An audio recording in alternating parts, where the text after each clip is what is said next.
Hello and welcome back to my channel. This is me Iram Gul and you are watching my YouTube channel Chemtracks by IGM. Dear students, in our previous lecture we have discussed uses of metals and uses of non-metals in our daily life. Now we are going to discuss the real life applications of metals and non-metals in our daily life. Metals have many real life applications for plants and animals. For example, iron. In the human body, iron is a key part of hemoglobin, the molecule in the blood that transports oxygen from lungs to the cell. If a person fails to get sufficient quantities of iron present in food such as red meat and spinach, the result is anemia, characterized by a loss of skin color, weakness, fainting, and heart palpitations. Plants too need iron, and without the appropriate amounts, are likely to lose their color, weaken, and die. Copper is also important for plants and animal. Copper activates some enzyme in plants which are involved in the lignin synthesis, and it is essential in several enzyme system. It is also required in the process of photosynthesis, is essential in plant respiration and assist in plant metabolism of carbohydrates and proteins.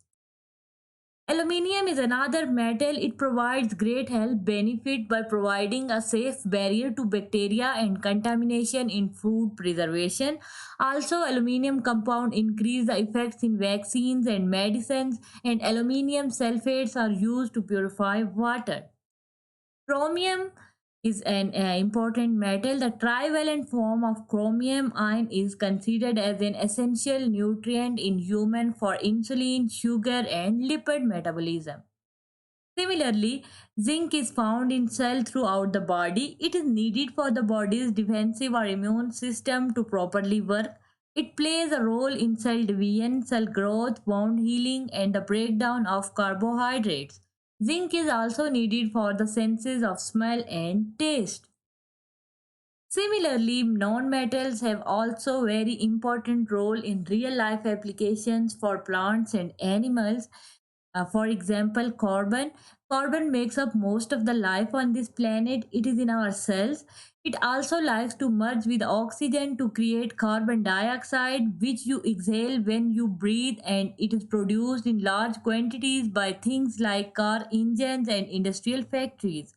It play a large role in climate change. Nitrogen is another non-metal.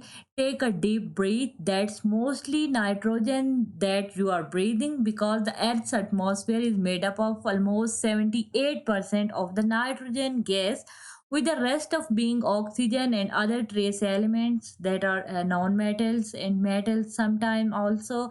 It is also an important part of the chemical industry since it's used to make everything from nylon to various dyes and even explosive.